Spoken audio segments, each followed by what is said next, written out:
So I know it's been a while, but today is a bit of a different video. Right now I'm out of town, so you'll notice that there's a bit of a change in the normal studio setup, but we'll be back in the normal one come the new year.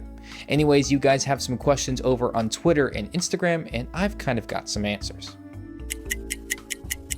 Starting from the top, the first question comes from Yeti Machete, and he asks, what is your dream phone? I actually think it's a combination of the OnePlus 7 Pro and the iPhone 11 Pro Max.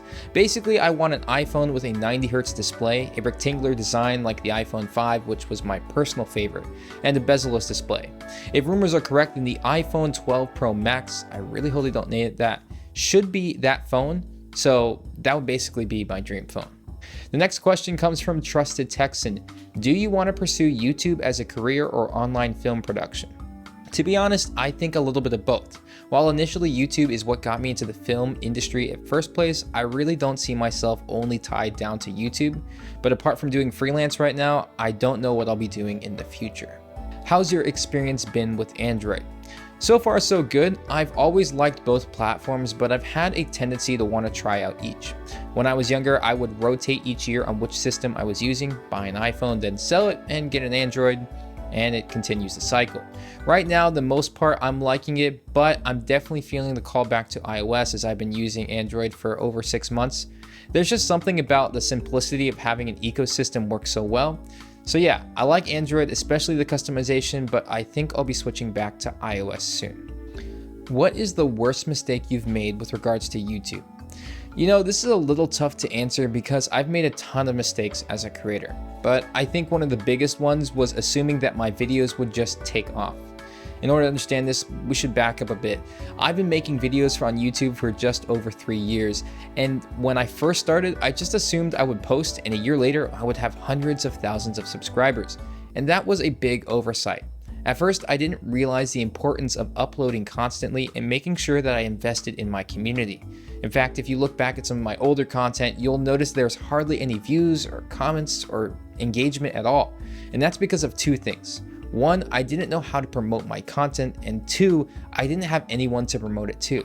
So to answer your question, I think the biggest mistake was assuming that I would just make it big on YouTube without putting any effort in and assuming the community would just find me.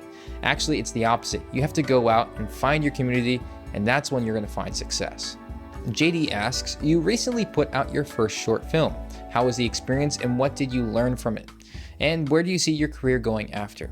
Honestly, the whole experience was awesome. I really enjoyed the creative process of coming up with an idea and then setting it in motion. It was definitely and still is stressful at times, but overall, I loved the experience.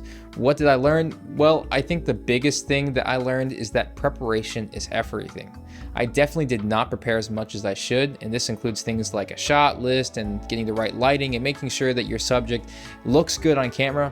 So a lot of it was done on the run, and while this can be good at times for certain types of documentaries, for me, it definitely should have been thought through more. In terms of career, like I said earlier, I'm not totally sure. I definitely still want to pursue YouTube, but not solely. I think I would like to DP on some larger shoots and would love to work for a production company. Eventually, I want to start my own, at least that's what I think I want to do right now. What are some goals you have for 2019? Channel, career, etc. To be honest, I'm hoping to hit 20,000 subscribers by the next year. I would love to get some sponsorships with larger companies and just overall grow the channel. I'm also toying with the idea of changing the name TechnoMinute to my full name Luke Pollock and focusing less on tech and more on filmmaking because that's what I'm super passionate about. Now don't get me wrong, still expect to see tech on this channel, but I think come 2020, there's going to be a slight shift in the content. I would also like to finally get around to collaborating with some larger creators, especially in the film community. What got you into content creation? Now, this is a question I get actually asked quite a few times, but what really got me into content creation and now film was watching tech videos as a teenager.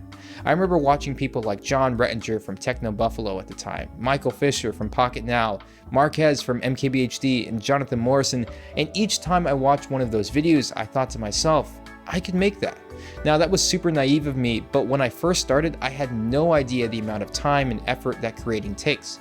But that didn't discourage me, and part of the reason I'm still pursuing film as some sort of career is because I was inspired by those guys, by the dudes making tech videos in their dorm or garage, and if it wasn't for them, I don't know what I would be doing now. Lastly, what is your favorite part of the creative process, coming up with the idea, filming, editing, etc.? I think my favorite part of the process is definitely editing. I find that that's one of the most creative, and it's definitely where I find the most enjoyment. Now, don't get me wrong, I still love shooting video, but there's a certain level of stress associated when you're just filming, and that's totally removed when you can just sit down and edit. The idea work is cool too, but I find my videos truly come to life when I found a song and I can just sit down and start editing. Alright, well that's going to wrap it up for this video. Again, thank you for all of your questions. Sorry for the long pause in the content. It's been a pretty crazy couple of months with school and freelance, but expect to see some more content in 2020, especially after I graduate in May. Also, if anyone wants to help with the new motion graphic for the intro in the new year, be sure to hit me up on socials. But other than that, until next time, peace.